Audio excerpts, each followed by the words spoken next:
Com saber el mantra que tu necessites?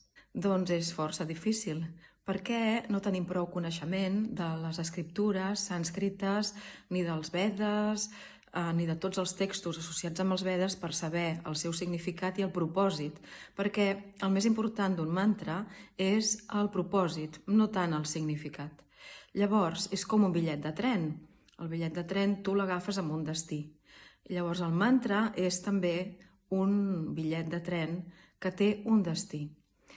El millor és confiar en un mestre, en una escola fiable, connectada amb la tradició i que et transmeti escriptures i parts petites de les escriptures dels Vedes en les que pugui haver-hi trossets, mantres que tinguin un propòsit d'evolucionar i alliberar la ment, perquè per nosaltres mateixos és bastant difícil de tenir aquest coneixement.